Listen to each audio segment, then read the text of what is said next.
Okay, this is the Brands and Brews Marketing Podcast where we talk about marketing while drinking beer. Well, at least I'll be drinking beer today. I have Lauren Schwartz with me. And Lauren, before I do a proper intro with you, I want to talk about my beer because I'm super excited about it. I'm almost having an overflow. I'm pouring in a glass. So, not my best pouring job. But this is I tried it. Well, you're a designer, creative. We'll talk about that here in a minute. But I wanted to find like a beer that does a pretty good job with design. Mhm. And this beer has been around everywhere, at least in Colorado for the last few years. It's a Montucky cold snack, Oh, and it's very like retro. They're based in Montana. They have like they got the horse and then the mountains. But it's a really really really cool brand. It's a light beer, so the alcohol content's only like 4%, which is like super light. And they market to people that are like skiers and snowboarders or a lot of younger people. They do kind of the things that like consumers, younger consumers they donate 8% of their revenue um, to nonprofits, to supporting the nonprofits. So they do those type of things. But it's also just a really sick brand for young people. And if you ever go to their site, which I highly recommend you do, uh-huh. they're always doing like crazy things. Like right now, they have like a mascot tryout where people can try out to be the mascot, and if you're a winner, you get to get your face on the can. Oh, that's You get your cool. face like on they sponsor like a NASCAR truck, Oh, so wow. you get your face on the actual truck for a day, and you get to go to the race. It's just a bunch of random weird things are the prizes, but they Yeah. do a lot of cool things like that. And if you go to their site, it's all like it reminds me of like I don't know, like the '80s or early '90s. I can't remember, bright colors. Uh-huh. So it's like the color schemes almost don't make sense on purpose, but uh, anyway, it's a really really fun brand, and it's really popular. Every single time I see someone wearing a Montucky cold snack, it's like it's like someone you would imagine what a snowboarder would look like, or a Yeah. skateboarder, or something like that. Oh, so cool. so yeah, they just do a really good job on that front. So Montucky cold snack. Is it Um, only sold in Colorado? no, they're based in Montana, so they're probably more around the Midwest, maybe Montana, Colorado. I think I've seen it in like I know I've seen it in Utah. I've probably seen it in Idaho too, so within the surrounding states. But if their base is like mountain people, kind of Yeah. makes sense with the people that are in the Rockies and live that lifestyle. Yeah. But I don't know where else they're based, or they at least sell their beer. So Oh, cool. yeah, very light beer. It's pretty good too. Okay, so this is Lauren Schwartz, everybody. She is the CEO and founder of Loft 325. Said it right, right? Yes. Um, you basically your agency, you help DTC or direct to consumer brands with and agencies with their creative stuff, right? Yes. Hmm. So they can have just better creative and supply that support. Um, we're going to talk a lot today about design and e-commerce. Hmm. I have just a general question for you. Okay. I worked briefly with a design agency, Hmm. and I was really, I've been doing marketing for over 15 years, and like designers refer to themselves as designers, or I'm a graphic designer, or so forth. But everyone at this agency referred to himself as a creative. And that was Okay. like a new verb to me. Do Yeah. you hear that a lot, or do you have can you explain the difference between a designer and a creative? Um, it's funny that you say that because I feel like agencies are starting to pick that up now where it's like they're not just designers, they're creatives. And I mean, I guess in a way it's actually a good way to classify them because you're not a graphic designer, you're not a video editor, you're doing both. So it's kind of hard to classify yourself as that sort of, pigeonhole yourself into that sort of style anymore. So it does make sense. I mean, I don't really consider myself a creative. I mean, I am a creative, but like I'm a designer. So Nice. but yeah, definitely I've seen that trend happen a lot at agencies lately. And yeah, and I'm seeing it. that was the first time I saw it at that company, and then I started paying more attention to it because I was confused by it, and I was like, "Oh, I'm seeing this everywhere." Yeah. And then I'm ever since I started my own consulting business, I get design companies that their elevator pitch is to help me with my creative, Right. whereas years ago or before, I'd always remember like, "We'll help you with your design," Yeah, So exactly. I guess it's just a broader term to think of more of just like maybe what you think of like graphic design is, but anything that comes underneath the word creative, right? So I guess it could be a lot more than just graphic design. So Yeah, exactly. okay, cool. So let's talk about my first question, or I guess my next question for you would be: what's the value to a company with really good design? And you could almost think of good design versus not so good design. Yeah. I mean, I think, the past couple years, I feel like a lot of companies, agencies, brands, like, especially in the D2C space and especially with paid social, they've really seen the value in creative, like why people actually need it, what the value is. Whereas before, I think, like good creative, bad creative, I think it was just one of those things like people just weren't paying attention to it as not enough. So I think like there's obviously a ton of brands out there that have really strong creative, and then there's other brands that it's like it's okay, and I think you definitely notice those brands that are just okay. They don't really necessarily grab your attention like the ones that have really good design, have really good aesthetics, are really good at the marketing side of things. So I think I think that's kind of where things are just falling into, is that people are just starting to recognize how much creative is actually needed now. Yeah, and it makes a lot of sense. Like I said, I've been doing marketing for a long time. I would say the design aspect has always been my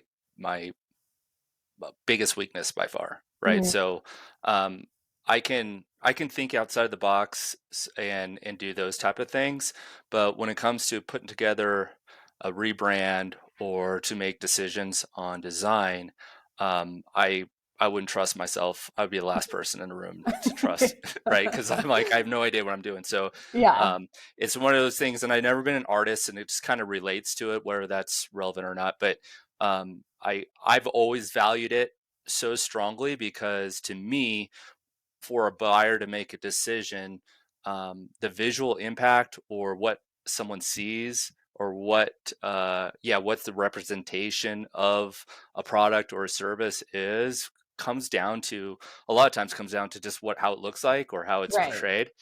And so the difference between good design and bad design is super important. And all I know is, and I think this is probably anyone that doesn't have a lot of design skills, they just know what they like. So everyone Right. has an opinion. Like they either like it or they don't, right? Yeah, So and I think that's like what's tough too, especially with, brands and being creative. yeah, go ahead. Sorry. Oh, no worries. I think that's kind of the difference now, is that like especially brands and creative, is that like art and design and creativity is obviously very subjective, but I think there's ways, obviously, like if you're in marketing, if you're a brand, like you still have to sell to the audience. And so there's a correlation of like how you actually speak to people and sell to them, but then also in how you do it creatively and what you say. So that again, like you have to still, like you have to hit that emotional trigger, but then you also have to hit that selling trigger as well. So Mhm. there's like so many aspects to it where I think now creatives not only have to understand the fundamentals of design and creativity, but they have to also understand who the people are, who are the consumers that they're selling to, and what are those emotional triggers that will actually get them to purchase. So I definitely think there's a lot more to it than like just fundamentals of design. I mean, anyone can learn a fundamental of design, but it's Mhm. kind of taking it that next step to like really understand why someone purchases things. Right. So almost the role of a designer or creative, whatever we want to call it, is not just to do the design and come up with something that looks cool, but to educate your customer of what the value is Right. and why we chose these colors and so or why they chose this design and so forth and why it fits for them, right? Right. Um, yeah, that's very interesting. It makes a lot of sense. Let's talk about e-commerce and what's this? Yeah, let's just go just general. You know, e-commerce is very like the great thing about e-commerce is super convenient for the consumer to just buy stuff, right? Mhm. So that's why Amazon's so big and whatever. Um, but the problem with uh, being a consumer is like you don't really know what you're getting, right? Like you can't. There's something different about when you go to the store, you could touch it, you could feel it, you could smell it, Yeah. whatever it is. But you can't do that when you're buying something digital. So can you just talk about maybe just more about how why design is so important in e-commerce as well? Yeah, definitely. I mean, again, like I think it's one of those things where you have to hit that kind of like emotional trigger, personal trigger. So again, you can't touch it, you can't feel it. That's why, I think the kind of the best thing that kind of happened to advertising, I know a lot of people may disagree, but is the whole rise of like user generated content, content creation, TikTok. I mean, so many people are on the platforms talking about the products, sharing how, they feel, they smell, like, how it affects them, how it helps them. And so Hmm. it's much easier to talk about it in a visual sense and show people and share, all these different things, especially for e-commerce brands. Whereas like if you just see a photo, again, it's like it's a nice photo and it looks great, but like what does it actually look like? And so I think, this whole sort of user generated content rise that has happened is actually super valuable for e-commerce brands, because again, I think it just helps them with like their overall story and their messaging. Okay, great. So when it comes to e-commerce, can you just demonstrate how you would maybe just start? How would you just start in creating a creative or design strategy? Oh man, that's a loaded question. Yeah. I mean, there's a lot that goes into it. Like Mhm. when I first meet with a brand, the first thing I do is obviously like I need to see the product. So usually they'll send me the product where I can again feel it, touch it, see how it works, Sure. how you interact with it. And really, just diving into who their audience is. Like what do their customer reviews say? What do people on their social media say? How do they talk to their people on social media? How is their organic presence? Like there's a lot of things that you can definitely dive into when you're doing the research. And I think, making sure that you're understanding the brand, the competitors, how they talk about things, how their customers respond to it. I think it's just a way of how you can start to understand the full product and the brand experience, which will then help you kind of correlate a strategy that can then again speak to that consumer in a visual sense. Got it. Got it. Do you have any examples or of maybe, and it could be more than e-commerce if you would choose to, but just of brands that do a really good job with design Oh man. I mean, well, design, that's tough. There's a or lot of just with them. their creative strategy? Yeah. Yeah, I mean, I think kind of one of the biggest ones I think is definitely Liquid Death. I mean, their Mm, marketing strategy and creatives are just, I mean, they made water seem cool, like, and I think that's why people, gravitate towards it so much is because again, it's just water, but because they made it such, a big deal that it was cool and that people who drink water and like who these people are, like I think they just did such a great job with like their marketing strategy, their creatives, the way that they talk about it, where they've, placed themselves. Like I like that brand is an amazing brand. yeah. No, that's really cool. I think it's kind of almost in a similar way. I mean, water is a lot harder to sell than beer. I would, or Right. it's not harder to sell, but it's to make it stick out versus your competitors. Water is got Yeah. endless, and then by the way, you can get it for free in your from your kitchen or Right. your tap or your hose or whatever. So water's always a tricky thing, but to make a brand look cool, definitely seems like I don't know. It seems like a really hard thing to do. right? So Right. to come, because it's the design and being creative, it's such a, I don't know, it's an opinionated thing. Hmm. But to come up with something, I don't know, that really resonates with most people, that looks unique, and you just really got to understand your audience and your ideal customers, to really come up with a brand that really resonates with them. And that's actually a really good example. um, One of my favorite brands has always been Red Bull, for a variety of different reasons. Hmm. One, they had the advantage of being early in the energy drink space, Yeah. but they've done such a cool job. Their color schemes and just their design aspects of the bowl and the colors that they use has always been really cool. But going beyond that, they're like super into sports Hmm. and like with extreme sports. I got really into Formula One racing, and their Me driving too. team is us. Yeah, right. Yeah. So, and it's so funny because all the other energy drinks like pretty much copy their model. Like, Monsters kind of does something similar, and the other brands as well. But I always thought that was like a really cool brand that started with younger people that need energy drinks, but now like it's been, I don't know, 20 years or something like that Yeah. since I saw my first Red Bull commercial. Now they've completely expanded their audience. Like the Right. age demographic is completely different. And it just kept growing and expanding, which is really, really cool. Yeah. Um, but they're always been like my favorite brand to follow. Yeah. Plus, they spend an enormous amount of their budget on marketing, which I Yeah. really, really appreciate. So, great examples. Uh, yeah. So let's talk about maybe your background. Like, why? How does someone get into being a design or a creative? Is it a natural skill set they find early that you just kind of go to if you're like into art or anything like that? Yeah, just share your background and how you got into it. Yeah, I mean, at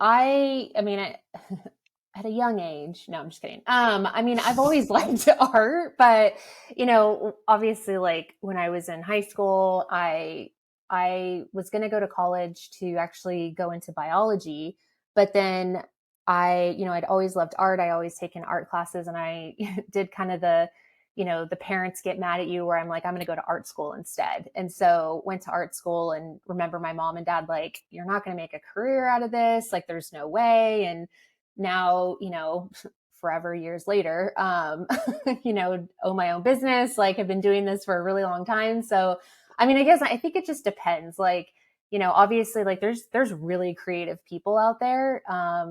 Doesn't necessarily mean that they have to go into design, but I think like the creativity that people have, like I think they can definitely harness it. I mean, there's creative writing, creative design, like anything. I think it's just one of those things, like if it's your passion and that's what you enjoy, then like obviously do it. But yeah, I mean, it wasn't probably my first thing, but now that I've been doing it for so long, like I absolutely love what I do. Like I get to be creative all the time, which is amazing. Yeah. Um, that's great. And then, I'm, just like everyone that's in marketing right now is paying a lot of attention to AI. Um, and I haven't experimented much with AI when it comes. I've just been using it for like, creating copy. Mhm. So like ChatGPT, and then a bunch of other spin-off versions of that. What's the AI technology been like for creating design, or have you experimented much with that yet? Yeah, I have been testing a lot of creative design with AI. Um, I think I think with the creative side of things, like I definitely think there's still a huge room for improvement. I mean, it definitely isn't like it's not going to take away creatives' jobs anytime soon. I think there's just too much that goes into it that Hmm. again, like you still need a human, you still need someone to, tell it what to do. You still need that human element. Not everything can be AI generated. And a lot of times people will see obviously past that AI generation, and then it's not as believable as someone actually, a human talking about it. So I think, AI in terms of like copy and creative and even just helping you with like your day-to-day task and project management, I definitely think AI is a great tool. But in terms of like overall creative, especially like again with the whole chat GPT, I know a lot of copywriters were stressed about it, but again, like you still have to feed chat GPT what you want the prompt to be. Like it doesn't just know what your prompt is. And sometimes you have to be very specific with it because it'll spit things out that have no, it doesn't have anything to do with what you're trying to talk about. And most of the time it'll, you can get really good ideas from it, but then you still want it to sound human. And so you have to still take what it gives you and generate things that sound like you. So I definitely think like it's coming and it will be around, but I don't think it will ever replace people. I think there's just too much human interaction that people still need instead of having AI, generate things. Great. I was definitely going to talk about uh, emerging creatives or emerging designers. So my question was going to be AI is going to, if AI would be a threat, or should it discourage someone getting into a designing career? And your answer would be probably no, right? Yeah, I would say no. I think it, if you're a designer coming into the field now, I would more look at AI as something within your tool belt. So Yeah. if you understand AI and you know how to utilize it, then you're just going to be more of a benefit to people who are hiring now who don't understand AI. So I still think the fundamentals of design and understanding design are still there. But if you have that knowledge in your tool belt of just learning or knowing how to use AI, it'll just help you with anything that you're trying to do as you kind of grow into a designer. Yeah, I mean, I love that feedback. I mean, I've hired a lot of designers in my career, and like, I always look for the general things like, how much experience you have with Adobe and one of their platforms or whatever. But now it seems like, those are still tools too, but the new value is like, okay, how much experience or how comfortable are you with this AI software or something like that, that's completely changed. So I really like the way you said is just, get familiar with the tool and then Yeah. how you can be the master of that tool. Um, yeah, so that's a great example. Um, any other tips when it comes to maybe people or designers that want to start a career, um, how they should go about it, or maybe think of how you started, how you got your first job and so forth? Yeah, I mean, I definitely think, finding people who are in the field and in the space, really good mentors are great as well. And honestly, just talking with other designers. I mean, I've learned more from fellow creatives that I've worked with than actually, like obviously I know what I know, but it's great to be with other designers and bounce ideas off of each other because their perspective is so different from your perspective. And so I think it's just one of those things like you always need to be asking questions and always need to be learning new tools. And I think that's kind of sometimes it could be a little overwhelming for designers because again they have to know a lot. But I think if you find what you're really good at and then accelerate at that and then understand what the other things that you have to work with, how they can benefit you, then I think you're just going to be a really well-rounded designer. Yeah, that's perfect. Let's shift to Loft 325. Tell us, actually, maybe just a brief background, like why you started it, and then what all you guys do. Yeah, so I started it actually because I was working in an agency and I didn't like the fact that creatives didn't have a voice and honestly like it just wasn't as important that then like it was very much all paid media. It was all about Mm, the ad buying and the strategies behind ad buying, but really at the end of the day it's like the creative is what you see first. I don't see the media buying that, you're doing behind the scenes. Like I'm seeing what's being served to me. So again, it works hand in hand, but I just realized that there was a huge gap in the market of how people were talking about creative, how people were interacting with creatives. And so really I just decided to start my own business and really just focus heavily on what I knew I was good at, which was creative and creative strategy. So that's really, why I started. Oh, that's awesome. What kind of customers do you guys work with? I mean, we work with everyone in the D2C space, Okay. brands, again, agencies. We do work a lot with a lot of like skincare, makeup, and like wellness brands, I would say. I feel like there's a lot of those. Yeah. So we work a lot with like those types of brands. But I mean, really, like there's no limit to the creatives we've done. Do you like working with agencies?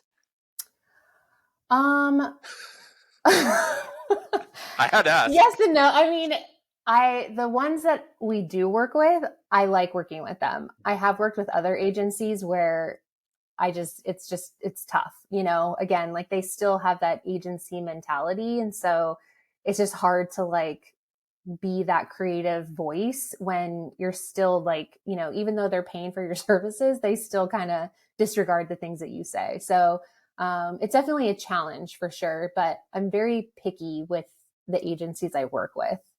Good for you. Good for you. And I can't help because I mean, I do consulting, and then I've started my own agency. I haven't really promoted it yet, but I have customers for it and whatever. And I've been working in agencies for shoot since like 2011 or so. So, and I've used vendors for just about anything, including design. And I know I've been really hard to work with myself, right? So I understand that, but I guess my question would be for you, and uh, and I think I go through this as well as how do you deal with like a really tough customer? At it doesn't have to be from an agency, just any type of customer. I always try to, just kill them with kindness. Like I think, Yes.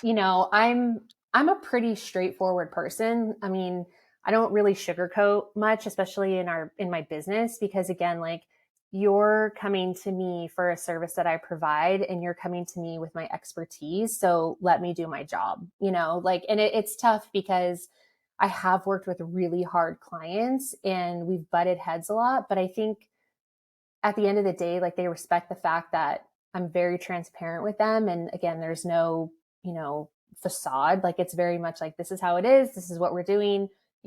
This is why things are working and not working. So, I think it's just being honest and then just, again, being kind. Yeah, yeah. I would just imagine it's tough. Like for me, just from I've always sold um, marketing services, for the customer to generate some sort of ROI. And what Mhm. that ROI means, it could be like, if it's SEO, that will get more traffic to your site, or if we're doing a full digital marketing plan, and we can do conversion tracking, we can show like you should expect this many new customers and stuff like that. And it's more of a return. Right. Design, I think, would just be trickier because it's a lot of times it's like you're it's opinionated. Like I asked for a project, you delivered it, do I like it or not? So it just seems like it would be tougher. I guess the challenge that you would have on having that customer relationship is super important. Yeah. um, that way you can just really, if you have a customer that's difficult or not easy to work with, building that trust and killing them kindness seems like the best thing you can do. Yeah. Yeah, definitely. And again, it's like, we work with paid social, so Mm, a lot of times I have to tell there you go. them it's not it's not just us, like there's Right. many facets in the funnel, like if it's not us, like what is it? It could be the landing page, it could be your email, like there's so many things that can why things don't work. And so you can't necessarily always blame the creative, even though I know Mm, we're an easy scapegoat, but there's a lot of things that you have to like understand within your business too. So I think in terms of that, like it's just, again, I'm super honest with all the clients I work with and I'm just very open and transparent, which I think they appreciate. that's what you need to be, right? Yeah. And then if you can't be passive either, especially if you're working with an agency, because if you're working with an agency and you guys are doing the design elements of like paid social and then they're doing everything else, if you're passive, then they'll use you as a scapegoat and probably get away with it, right? Yeah. Right. So you definitely have to stick your foot in the ground when you need to show the value. But yeah, but you also have to share like it's not just a design thing, right? Right. So no, that's great stuff. Any any last things about Loft 325? What's where can I find more about the is do you have a website? What's your URL of your website and anything else you want to add? Yeah, I mean, theloft325.com, that's our website. And then obviously anything like at the loft325, Instagram, Twitter. Yeah, we're on all of it. Gotcha. Do you guys share like stuff like a portfolio and stuff like that that people can see? Like, do you guys Yeah, share there's examples? a lot of stuff on our website Okay. that we have. Great, great. Thank you, Lauren. I really appreciate it. I have some beer left, so I'm going to slam that. Um, but I really enjoyed talking to you today and providing your expertise on design and educating me as well. Yeah, So, thank you for having me. yep. Thanks, everyone. Cheers. Okay, let me.